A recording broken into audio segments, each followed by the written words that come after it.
3 million years from Earth, the Red Dwarf podcast thanks for the memory. Its crew, Blake Braswell, a USA native, and Lee Malaby, his English co-host. Additional. As Rob Grant had left Red Dwarf at this point, we felt the need to follow suit for continuity. So moving forward, Blake will no longer be appearing as my co-host. Just kidding.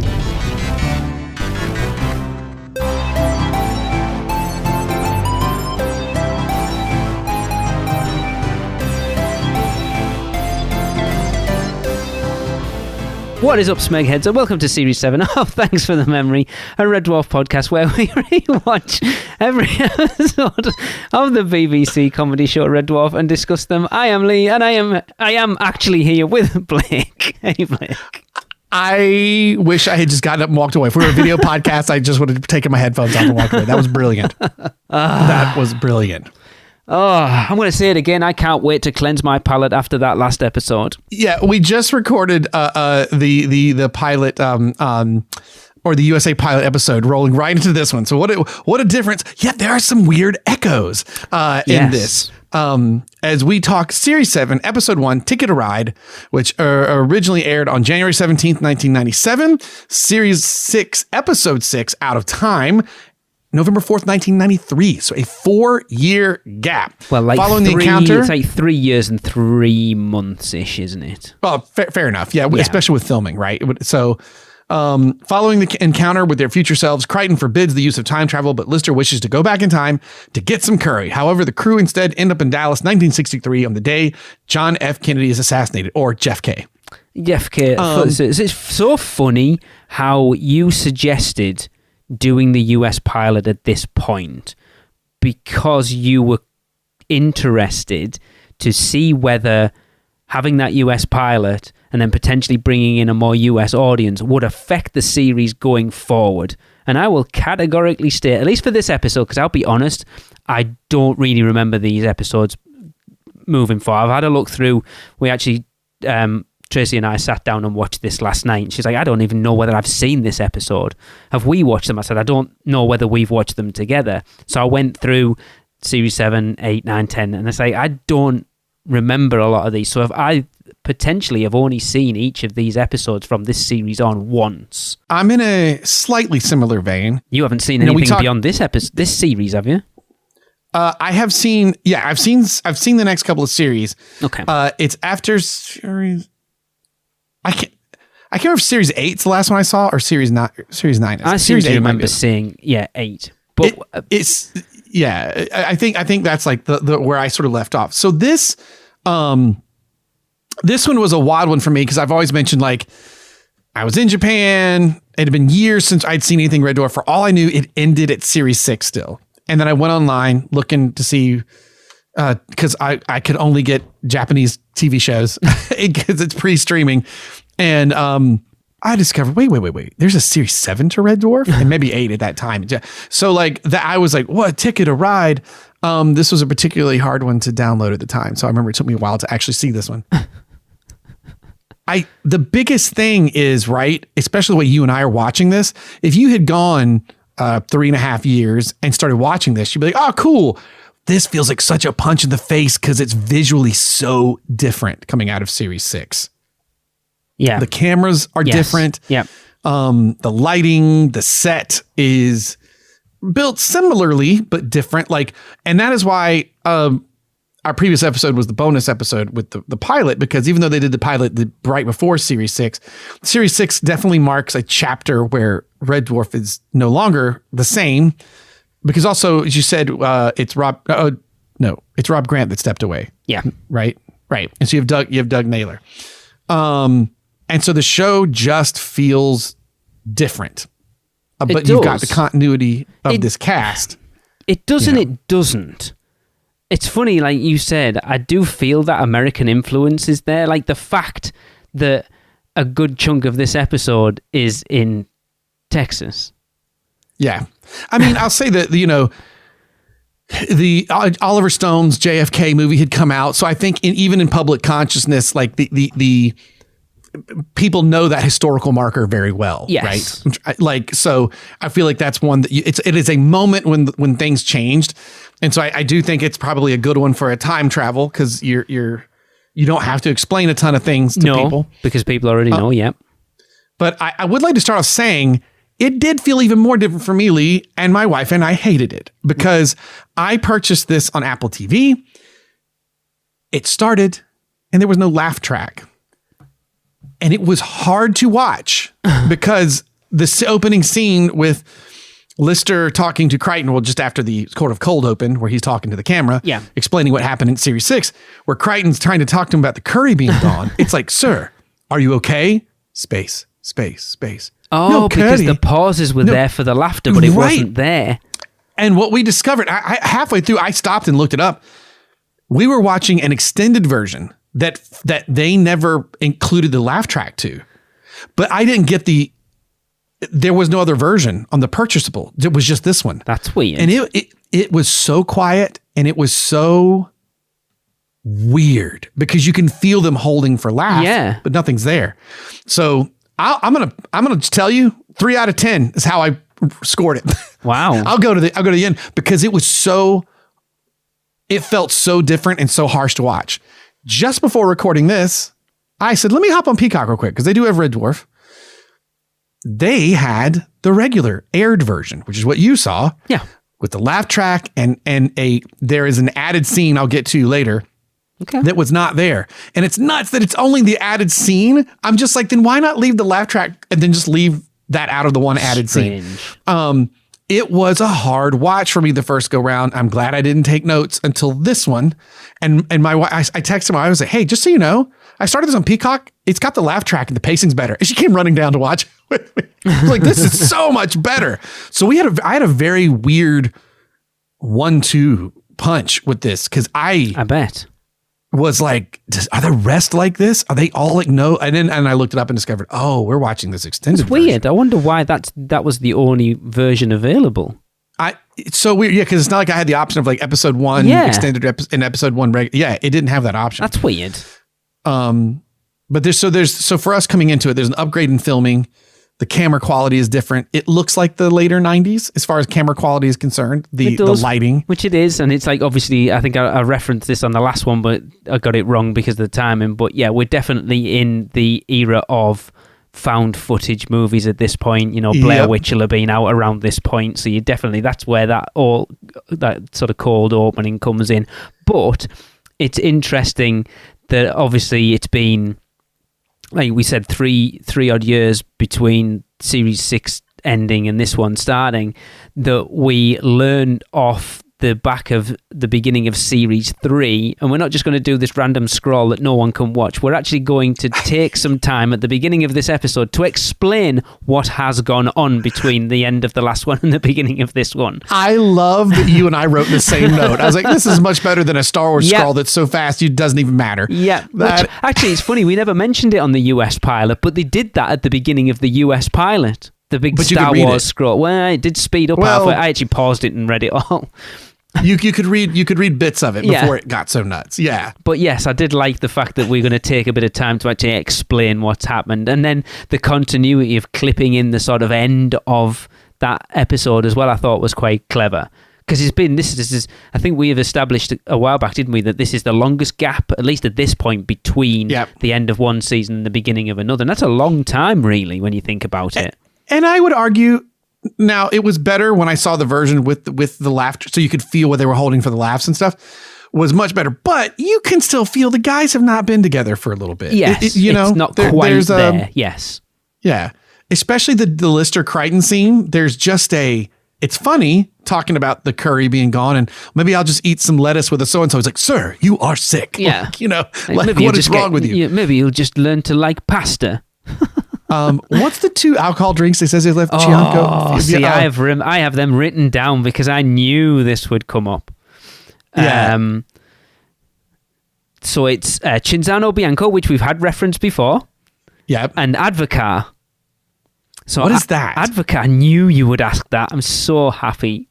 It is an egg-based drink. It is very yellow and thick and gloopy, and generally it's... I don't know this for definite, but I kind of get the feeling that it's kind of like eggnog.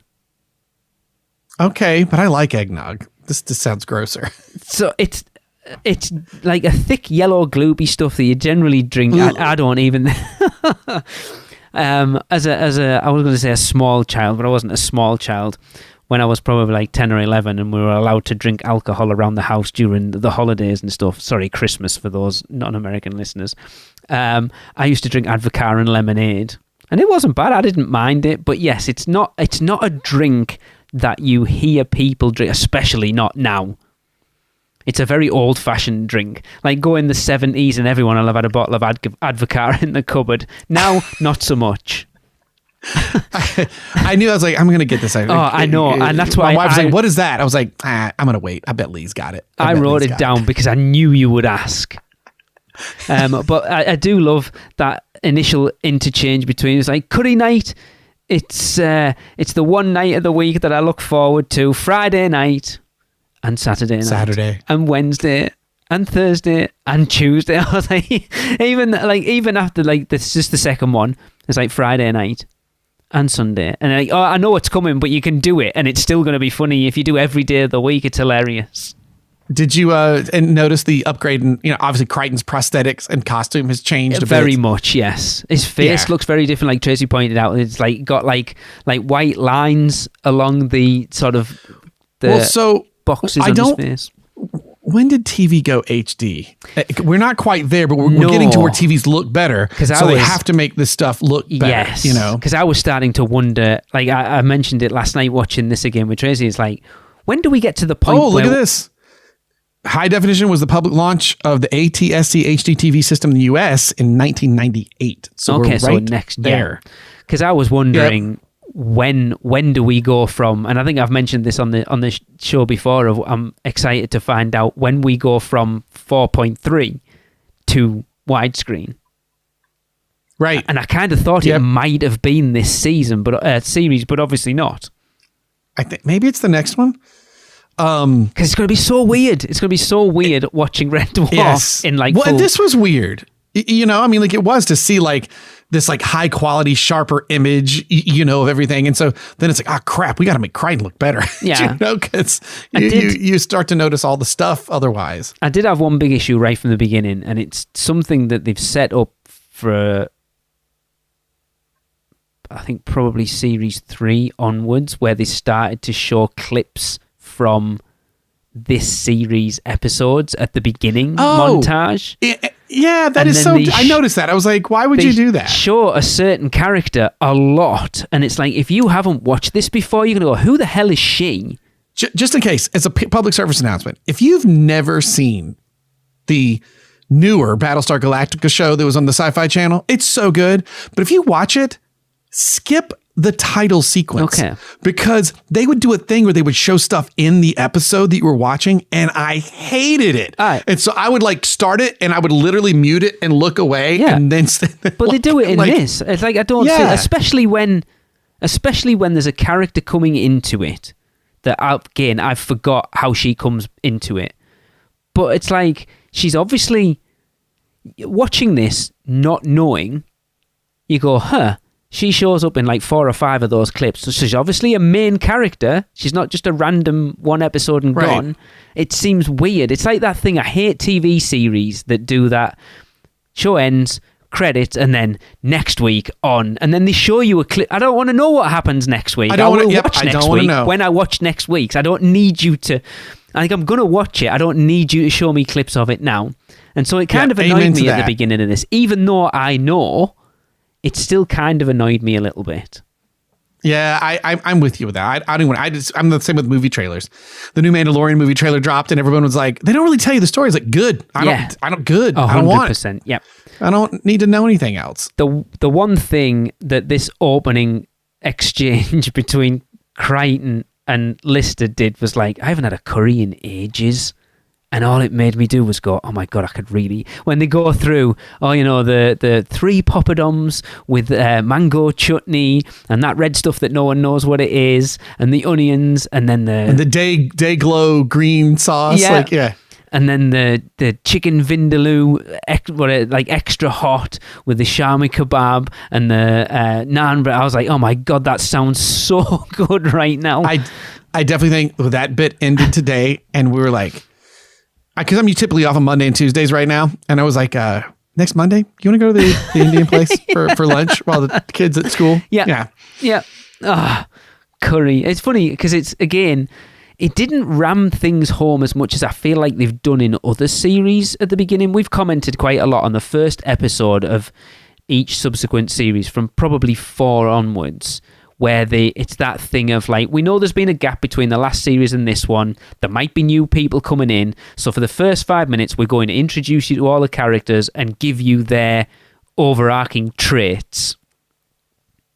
So we're really going to ram home that Crichton's a busybody robot, Kat's a preemie. The best one was still the previous season, though, where it showed like charisma loading into the pinky of Rimmer. Like, if you're going to do it, do it. But like, that was pretty good. I feel like every other series has really, really hammered that home, whereas this, it was there, but they didn't hammer it home like they have in others. Which is nuts, because there was a 3.5 year gap. Exactly. This would have been the one that you would have done that in. I wouldn't have even blinked twice at it. No.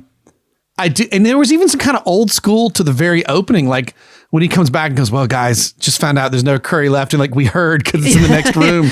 We heard. Yeah, I never even clicked. That's what they were referencing. Yeah, we heard, and they point behind. And I just love Rimmer's line: "As a mark of respect, every Sunday we can have an hour's flatulence." Brilliant. Yeah, love that. Just so great. Like, I got a problem though, Lee. Oh no. There's a big continuity problem here. Okay. This always happens with time travel. Do you know what it is? I mean, I have. My wife called it too. Do you know what it is? I do have issues with the time travel in this, but I don't know specifically what you're referencing.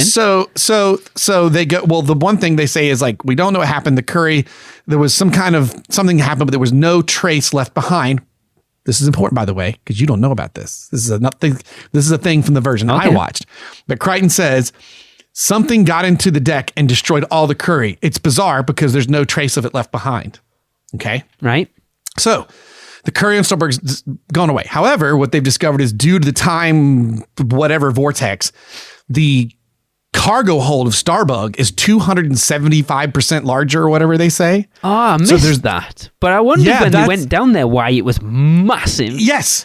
So he says, however, because of the timelines converging together, Starbug does have a 270% larger cargo hold. Okay. Which is weird because they show you, and I even wrote this later, I said trippy cargo hold is weird. It's like they're trying to set up for something that will come later. But I mean, honestly, I don't think it does. You know what I mean? But it feels like something that would have come up for the episode, right? Like, oh, this is much bigger. Is it kind of like a Doctor Who thing? Is it bigger on the inside or is it just bigger? It's cool to see the set, but here's the problem. They're going along and he's still talking about like not getting curry. And he's like, but wait a minute. Isn't the time drive back on the space station we got it of? Because if they blew us up and it blew up the time drive and it reset things, then the time drive will be back in that space station. And they're like, yeah, let's go get it. And that's the whole conceit. And it's like, no, Dave, Mr. Lister, you can't do that. You can change history, la, la, la, la, la, la, la. They can't use that to do what Lister said. Continuity-wise. Series 6, Episode 6. Wow, we are in space in the 16th century. Yes. It does not travel space, it travels time. Yes. But when they go back and get it, it now travels space and time. Yes, I wrote that down because I've wrote time drive, time and space. Yeah. So it definitely, and that was a big point in that one. Because my wife said it does like, why did they go through the trouble of doing the time drive and then implying that their future selves came across a faster than light drive, which now would let them travel space and time? And then they run into their future selves, blah, blah, blah. They go, we got to destroy this thing. Rimmer destroys it like a hero. Boom, blows up. Because they needed to set up, if you've got this thing, you can't, because if you could just go anywhere, right? Just go back to Earth. Why don't you just go back to Earth? Yeah, you could literally go back to the day after you left Red Dwarf and just go, I'm going to live my life down here. Right? Yeah. I won't screw, like, so now that this thing exists, why don't they use, this is a problem. I try not to get hung up on these things. And a lot of times you and I are like, well, we probably look at it more than you ought to. Of course we do. But they went through the trouble of destroying the thing. Yeah. And explaining that if you time travel, you can't travel in time. It's worthless without a faster than light drive. So then why bring this thing back for a Curry joke? And then technically they still have it. So, I mean, even Crichton says, let's just go to the beach in Hawaii. No, we can't. Actually, why can't you? Why can't you be like, well, I'm tired of being on the ship. Let's time travel to the beach in Hawaii. You can go anywhere. Spend a few hours. Anywhere, anytime. Because they do. Because they proved. See, that's the weird thing. We talked about this on Out of Time. Because they're like, so their future selves have spent however long time traveling back in time to go and have dinner with the most extravagant the Goebbels and the Hitlers Hermann and whoever. Goering is a bit dodgy. Yes, whoever it might be. So they'd already established that they could go. That it did travel in time and space. And no, it didn't travel. So it must have done though for them to have been able to travel. So in the episode, the dialogue is they travel and you're like, so where are we? Like we're in where we were, but in 1500. It's like, oh great, we're in the heady post-medieval, well, yes, but don't you see, sir? It's amazing. And Crichton loves it. He's like, but if we can find deep space, he says if we can find a faster than light drive, we could travel to anywhere and anywhen. So then all of a sudden, woof, other Starbug shows up, implying so you're supposed to assume that they'd found a faster than light drive. Okay. Yes. So they had just kept the star drive with them, or the time drive with. They found it and said, "Hey, our time drive is screwed up, but their faster than light travel wasn't." Okay, but that was. So they go. That's what I mean. Like they went out of their way. This is a little bit of George Lucas for me. For like Luke and Leia. Leia, do you have any memory of your mother, your real mother? I do. How? She died when you were an infant, according to the prequels. According to the prequels, she died when she gave birth to you. Yeah, that pisses me off as well. Even though I have come to like the prequels more than I did initially, that one bit makes me nuts because I always liked the idea that Leia actually, I don't know, was a toddler or something with her mom. Because you like that dialogue. So this is kind of the same. Like, God, they just went through so much trouble to explain why the show isn't going to become Doctor Who, only to bring it back. And to my memory, it's like the time turner in Harry Potter. It doesn't. Yeah. See, I don't remember what happens moving forward after this, so I will not comment right now because I don't remember. But yes, it was obviously just they had a story they wanted to tell. They needed the time drive to do it, and so we're just going to use it and the rules basically. I will say though, as a prop, that time drive was pretty awesome. Yeah, it had like one of those little, I don't know what you call it, but there's an electric ball on the inside where you touch it. I can't think, like a plasma ball. Plasma ball. Yeah, there you go. It was pretty cool because I only saw that on my third viewing last night when he turned it over and I saw that in the end. I thought, that's pretty cool actually. Yeah, I must admit, I did comment, like I've got it down in my notes of it can now travel in time and space. That doesn't really make sense, but okay. But it's weird because they introduced the idea the cargo hold is bigger than it should be because the time smashed together. And we've got this time travel device again, but neither one of these things will really come into play ever again. I don't know. At least to my memory, the big cargo hold doesn't really come into play again. What they should have done with the time drive is, I mean, you could say, oh, well, no, because they needed to get back. Because you don't actually see him go back, do you? I suppose you could, like, they could have gone back and then gone, look, this is too dangerous. We can't mess around with it. Let's just destroy it. But they didn't. They didn't. They did do something with it. We'll get to that toward the end that you don't know about because you didn't see the version I did. Oh, I'm intrigued now. I did like the bit at the beginning was a stupid little sight gag that made me laugh. It's funny, I'm really into sight gags at the moment. We just watched the recent Naked Gun movie, and oh my god, I can't. Oh my god, I want to see that. It's so good. If you love like Airplane and the original Police Squad and the Naked Gun movies, it is all of that in spades. It is brilliant. And Liam Neeson is perfect for that. It's so good. Honestly, it's exactly what I wanted it to be. So when he goes and gets, because he's talking to Crichton, isn't he, about, so you're not going to be using your body? No. While I'm downloading all the information, my body will just be like, all right. And he goes in and he takes Sparehead 2 off the thing and he's like, oh, you'll have to take out my, whichever chip it is. And he... The like, not shame, but like... yeah, I can't remember which one it is. Keeps him doing bad stuff, yeah. So he opens his head, and as he opens his head, it's got like the little prop that he props his head over, the top of his head. I love that.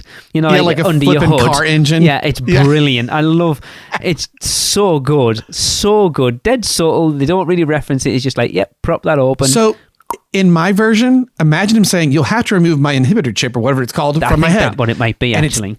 And Lee, it's dead quiet in my first viewing. Lifts the thing, puts the thing there. Quiet. Goes back. It is so weird to watch it without the laugh. It is bizarre because I would love to, actually. It feels like tumbleweeds are rolling through. it makes the jokes not hit very because well. You think, oh, that obviously wasn't funny because no one's laughing. It's so weird. I'm so glad right before this I watched the regular version. I enjoyed this so much more this time around. Strange, isn't it? I'll tell you what I did notice in this episode, and I don't know whether it's a Doug Naylor thing. There's a lot more slapstick in this episode than there has been previously. Rob Grant went on to write books separately. I've read some of those books, and then seeing the show with Doug Naylor, it is interesting to go, oh my God, this thing that I consider so integral to what Red Dwarf is really was 2 parts from 2 different people. Yeah. And it's interesting to see them diverge, and you go, oh, because if you read, I feel like, I don't think I have this backwards, but I think if you read the Rob Grant books, I see a lot of the jokes that are like, well, hold on, you don't know that I'm the kind of person that you can just push around. In fact, I might be the kind of person that just stands up to someone like you. Like the sort of wordplay stuff and speeches. I feel like we're Rob Grant, and then the slapsticky is Doug Naylor, and they come together. And I'm generalizing. Yeah. I'm definitely generalizing. Right. But I remember reading the books and going, oh, this feels like something Crichton would say. Okay. And we're missing that here. So, and I think it'll become more apparent as we go. Now, one of the things Doug Naylor's really good at, he does some great there are some great punchlines that will come in other episodes and stuff. So, but it's interesting. You definitely feel the split. Yes. Because without them, Yeah. It still felt like Red Dwarf. I didn't feel like, I wasn't watching it going, oh my God, this feels so weird. It's not Red Dwarf at all. It still definitely feels Red Dwarf for sure. But it was weird when they transported into the book depository. Why did they have spacesuits on? They must have known where they were planning on going. Well, so I took it as, since they used the spacesuits to go get, because they were in the space station that had the hole in it, right? We got the time drive. Okay. And they teleported from there. Oh, I wasn't paying that much attention, obviously. Yeah, because they went into that because the space station was screwed up. And then, they go in there, and then you have the whole thing. Which is funny because Dave's like, sends me to this Indian restaurant in the back where we won't be noticed. It's like, well, how would you do that? So as an American,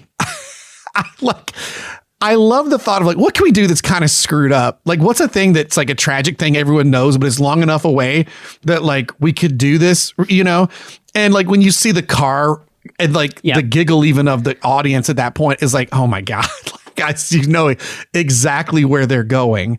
It's funny as well when you think the Umbrella Academy did it very recently, very similarly as well. Right. And he shoots like 2 shots, but I think doesn't get the third one off is when he gets knocked out. Yes. And you take this thing that's like, not only was it horrific, but people saw it because the Zapruder film and stuff. So it was the first time that something like that had ever been caught like on camera. You had stories of like what happened to Lincoln, but obviously there's stories, pictures of it and stuff. So what a crazy like thing for them to do. Shout out, by the way, to the groin hole attachment stirring the tea. I didn't want to skip that. And the fact that when Lister drags him away by it as well. Come here, you. Yes. And Crichton like drinking the liquor, his body motion of like a cartoon. God, Robert Llewellyn's great. But I love the bit. I wrote this down. So they're in the Texas Book Depository.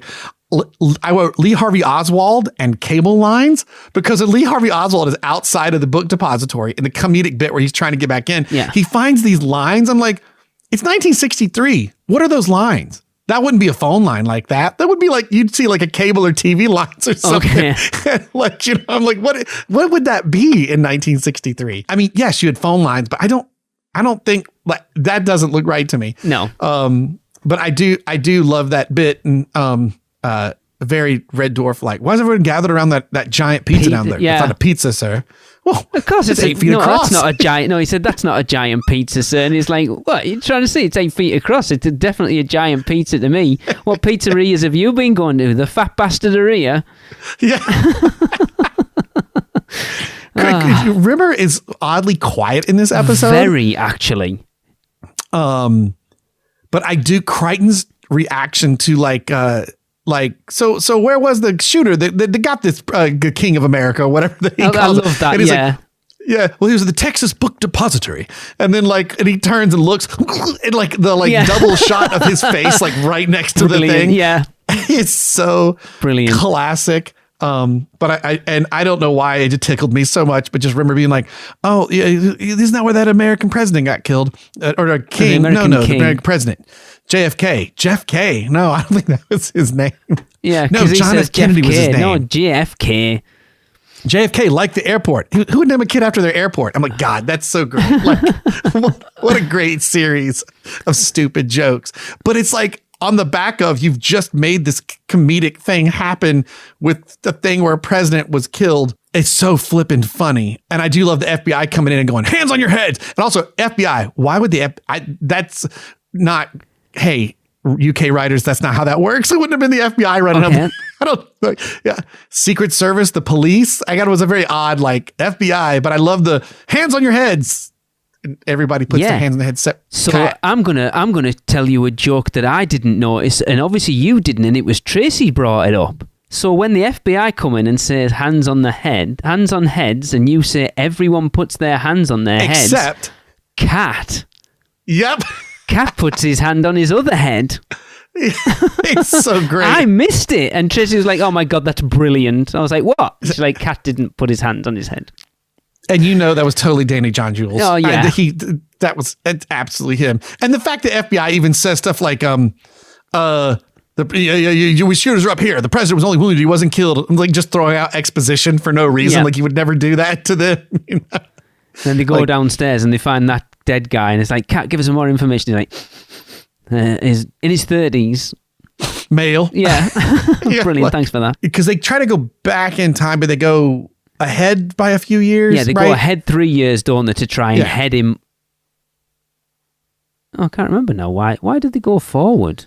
Or they're just trying to fix something, but they end up only going because a few. Because the whole point is that they go down on another floor to force him to go up on the 6th floor. But first they go forward just enough to find out, everyone left town, the Cuban Missile Crisis. Oh, yeah. There were weapons nearby. There were single-handedly, we can't go back to Starbug because Starbug doesn't exist. And why is that? Because my best guess, sir, is that because of this, they didn't... Oh, the Soviets won the space race. It's very clever. It's another episode where the premise is very basic, but the overall storyline is actually quite clever and complex. Yes, it is. It is a fun sci-fi premise. Yes. And not the Cuban Missile Crisis that already happened, but they imply there's just nuclear weapons nearby, so everyone has left. Yeah. Dallas and stuff, and it's all falling apart. And the list has single-handedly ruined the entire the 20th century by just wanting a curry.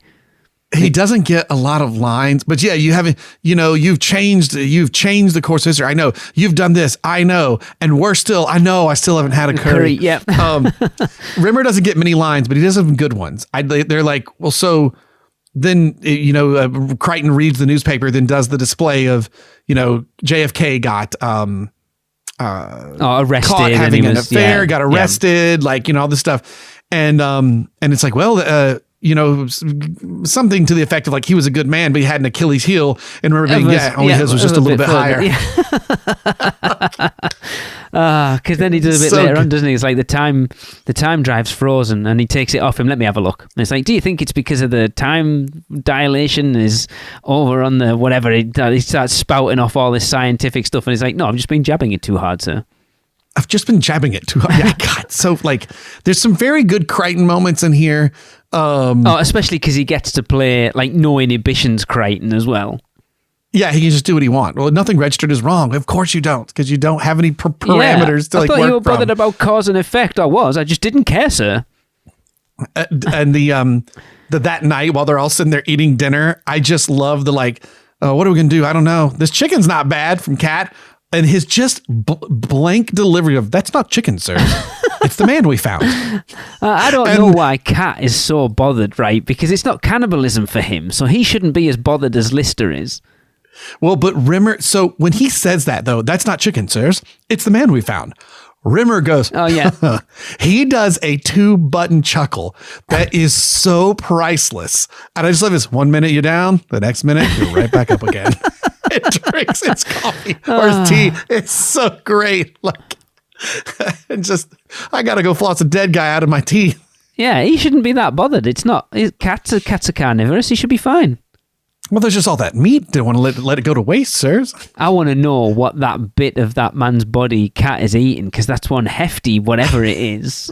I know, because it's like a giant turkey thigh I and leg don't know almost what looking. it is. It looks like a shank off a deer. Yeah, it does. That is what it looks like. It probably is. What are you eating? And then they do a great, it's funny because other shows have done this later. Family Guy had a time travel thing. I think Rick and Morty did a time travel thing of this, but the idea that they go back in time and try to prevent themselves from, which if you listen, they say he was killed from this floor of the book depository, but that's wrong. Okay. Oswald was on a different floor.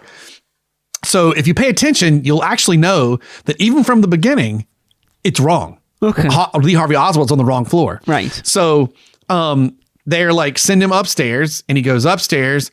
And then because the trajectory is wrong, high, which is if you watch the conspiracy movies or what's his name? Oliver Stone's JFK. It's like, this would be a terrible spot. You would have rather gone down to the 4th floor. You'd have like wherever he was in the beginning. Yeah. And it's like, oh, the angle is too steep. And then, okay, we'll come back again. We'll go here. Well, we can't do that because now we're on that floor. And there's a Rick and Morty, and I believe there's a Family Guy where it's the same thing. People keep hopping in on this timeline trying to, and we're like, oh, we got to figure this all out. I'm trying to remember the Rick and Morty one because I've watched them many, many times. I think it was the one with the Terminator snakes, actually. I think it was them, but like, it's just like they kept just coming, like these, I need to watch them traveling again. through time. And we don't get to that point, obviously, because like they're not crisscrossing each other. They don't spend money on those special effects. No. But the idea of like, well, I don't want to shoot we'll have to do it. And like, maybe there's someone that will. And then you have that scene that you're like, I can't believe they're doing this. They're having that scene with Lister talking to JFK about, you need to assassinate yourself. Like, is a bonkers thing to be like.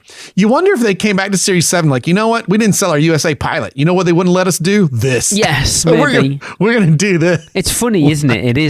It's a very American episode for the first episode of Series 7. It is. And it feels different, but it is like, but I do love the idea of like, yeah, you'll shoot behind the grassy knoll. He goes, the grassy knoll, yeah, no one will ever know you did it. It'll drive conspiracy nuts. It's yeah, crazy. absolutely. It's brilliant. Yeah. He's really good as JFK as well, the guy they got to play him. Oh, yeah. He's awesome.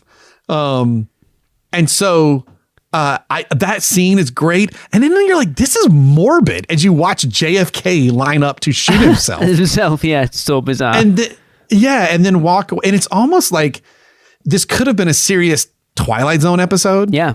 Like you say, with the premise. Yeah. And it's a bit more serious. But it was interesting. Like, what an interesting take to kick off. You haven't been on air for 3.5 years. What an interesting episode to kick off with. Very strange. It was good. I enjoyed it a lot, actually. It was funny where it needed to be funny, but then, like I said, had a really interesting, complex storyline, even though the actual premise was literally just Lister trying to get some curries. I do love that, like when he walks away and it's all serious and Kennedy has shot himself and he fades away. Yeah. And then you've just got Lister like, oh man, I forgot to ask him if there's any curry houses in Dallas. That bit where they beat the crap out of Lister, there is a final shot of Crichton rearing up with like the police baton that is so funny. I missed that.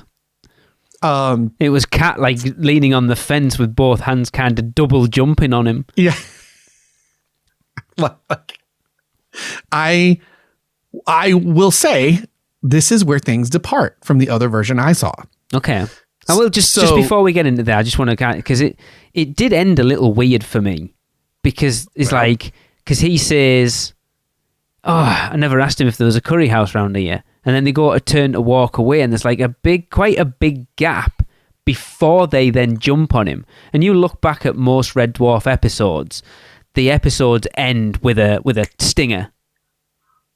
This one kind of ends. Yes. It's kind of odd.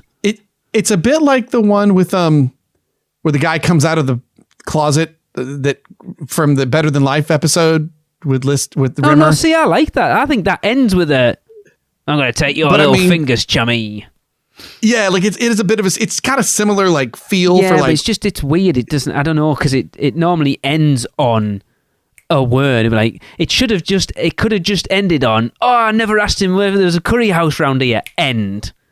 But the fact that there's like a weird pause, and then they kick the crap out of him. It just felt weird. But anyway, please continue. I'm interested to see what ending you got. So I'll have to see if I can just pull up a YouTube difference video so I can send to you. So this happens, and then there's like a post-credit scene, but it's not after the credits. Like that happens, beep, beep, beep, beep, beep, beep, and then it fades. And then it goes back to Starbug. It's later. They're back on the ship. And Lister has got the time drive. And he goes, wait a minute, I got an idea. And I can't remember if it's him or Crichton that suggests it. He goes back in time to right before their ship was blown up by their future selves and steals all the curry from Starbug and teleports it to this Starbug, which is why in the beginning of the episode, Crichton says, it's really bizarre though, there's no evidence of any damage. Weird. It's so, and then it ends very slow. Like again, the one that I watched was so paced, so weird without the laughter. And then this bit lasted long. He goes in and there's a room full of like, just like tubs of like aluminum foil tubs with like, and he peels one back and he's just drinking the curry, like takes a like a rag, dips it in curry and it's like sucking it off. After watching the better version, which I'll call the one that you saw, I'll call it the theatrical release. Yeah, the theatrical version. I was like, wait, was it really just for that one scene at the end? My God, why didn't they leave the laugh track and stuff in? Because weird, isn't it? It was a brutal watch. Yeah, strange. And the fact that you could purchase it, that's what I find weird. Like I'd have been annoyed if I'd have paid money to download that series and I got that weird first episode. Absolutely. And then I thought, oh no, is this going to be like every episode series? Moving forward? Yeah. Yeah. So here you go. And the differences in Ticket to Ride, I need Ticket to Ride variations. I had a bit of a time, so I made this video compiling all the different moments from all three versions of Ticket to Ride. What? The original, the extended, and the extended plus remastered. Well, I will just share this in our little chat so you can look at it later and you can see what I saw, at least for the differences. I'm very intrigued that are in there. I bet I saw the remastered and extended. It's on the Blu-ray. Yeah, but there are people complaining like 4 months ago. I stumbled upon a link to Tikka To Ride without the laugh track, and it is brutal. It says, a reminder of the original followed by a new link I found. It makes the scene hit differently. Suddenly, it's not a comedy, but a tragedy. The last man being lost in space, that is comfort food. The news hits him like a ton of bricks. But yeah, it was also just, and I don't know if you mentioned this in your facts. Series 7 was recorded on a closed set and then shown to audiences to get the laugh track. So if you watch it, you will hear like, when someone say go behind the grassy knoll, they're like, you hear some of the audience go, oh. So like people watched it, but they watched a recorded version. They did not film in front of a live studio audience. Interesting. Because there's one bit specifically where you hear someone, I actually noticed it, where they go, oh. Yeah, where they put it together.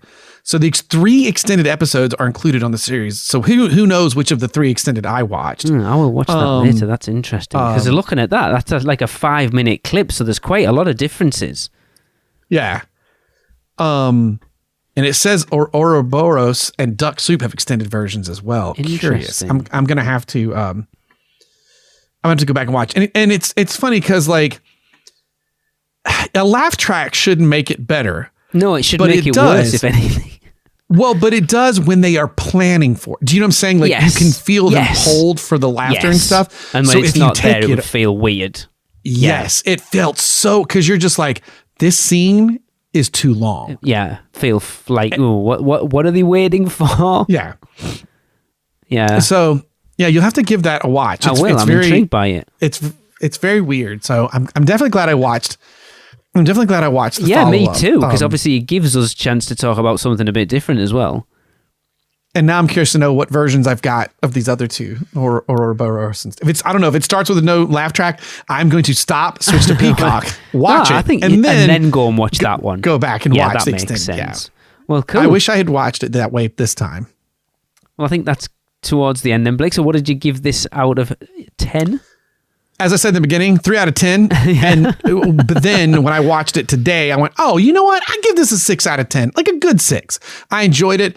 I can imagine after 3.5 years, if I had been watching it live, it's good to see the boys back. This was, it doesn't hit the highs of others, but it's still Dwarf. It feels good. It makes me excited to watch the next episode. You know I actually really enjoyed it and gave it a solid 7, actually. I thought it was, like I've said it, I think it was funny. It had some really funny moments in it, but then also had a really interesting, complex sci-fi story that I think worked really well, other than the fact that we're gonna take out the fact that we have a time drive that now can apparently transport you not only back and forwards in time, but also wherever the hell you want to go as well.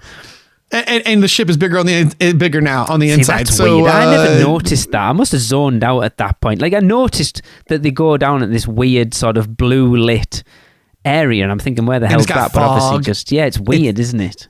It's very sci-fi Doctor Who kind of a thing. Yes. Yeah, I must have zoned out the spaceship from Aliens. That's how it feels. Yeah, I must have zoned out of the reason why it was there. But what's weird, it's this really weird throwaway line, right? About it. Then in the extended version I watch, when he goes and gets all the curry, he puts it in a very standard cargo room. So again, wow, so it's not even that bit. They show you that big space and you think, well, this is going to be important. And it isn't. Not at all. Like, there's no gag of like, weird, I used it to go get so much curry. We've got enough curry for the next 20 years. And like, oh my God, there's no, and to my memory, I don't remember it being a story point. So I'm curious to see where it goes. Very interesting. Cool. Well, we will find out, because, we've got another 5 episodes of this series. Like I say, I have very little memory of these moving forward. So I'm actually quite looking forward to watching them. And I was worried, especially, like, I get pulled up by our listeners, of how rooted in series 1 and 2 I am with Red Dwarf, and that people have accused me of not liking Red Dwarf outside of those first 2 series. Well, I mean, I'm going to feel the same way I feel like after series 6. I remember it was great to see them back for 7 and 8. Is it 7, 8, and 9? And then is 10 the one where they go back to Earth? Yes. That might be the one that that's the one I stopped at. I didn't really see that. Okay. But I remember 7, 8, and 9 having moments that were like, oh my God, this is actually a really good. So, I'm excited to go through it, but I don't have the memory I do of the first 6. Yeah, me too. I don't have the memory of it. And like I say, for how much I enjoyed this, like, I was kind of worried that it wasn't going to be good, and I was going to be like, oh my God, these are terrible. But then after watching this one, I'm going into this series now with a lot more anticipation, because I enjoyed this. It was good. It felt like Red Dwarf. Yeah. I'm excited for the rest and to see how a character shows back up, because I don't remember how either. No. If you want to do another bonus episode after this series, I think it's this series or the next, we can do their cook-off that they did. Okay. Where they, in character, that'll be fun. Did a cooking show on how to cook curry. Cool. Well, that will bring us to the end of another podcast. Be sure to follow us on Facebook and Instagram at Dwarf Memory, and Twitter at Dwarf_Memory for all show updates and other stuff. Please subscribe, rate, and review the show wherever you can, and email us your comments to dwarfmemory@gmail.com. I know some folks have been dropping lines, and it's been awesome. It really has. It's made me want to try a fried egg chili chutney sandwich even more. Oh, yes. The next episode we will be discussing will be the second episode of Series 7, which is episode 2, Stoke Me a Clipper, which I'm having a wild stab in the dark. I think that's going to include a character that we haven't seen for a little bit, so that'll be cool. Yep. I think it'll make you happy. Make sure that you go and watch that before you join us for the next episode. Well, don't be alarmed, sir, but I have a very strange tale to tell. I had plenty of time to reflect on my days in the White House. In all respects, I believe I did a good job. It was right to plan to pull out of Vietnam, to fight for civil rights, and to fight Congress to put a man on the moon. It was wrong, however, to act like an irresponsible jackass with all those women and allow my enemies to wreak havoc on our nation. But I can help, man. I mean, Mr. President, man. I mean, sir. How can you help? Well, come with us back to Dallas in November 63. Be a second gunman, the gunman behind the grassy knoll. You mean assassinate myself? Yep, it'll drive the conspiracy nuts crazy, but they'll never figure it out. But I still have a future here. Jackie left me, but when I get out, there I can still make a contribution to the world. You see this airport, Idlewild Airport, in our reality, they renamed it JFK after you. Where I come from, you're a liberal icon, and that's the person you should be. But if you're going to be that person, you're going to have to sacrifice your life. And only then will my reputation be restored in history? And I can get a smegging curry. Ask not what your country can do for you. Ask what you can do for your country. Hey, that'd make a pretty neat speech, that. It did. I thank you all for giving me the opportunity to be reborn. Oh, Smeg! I forgot to ask if there were any curry houses in Dallas.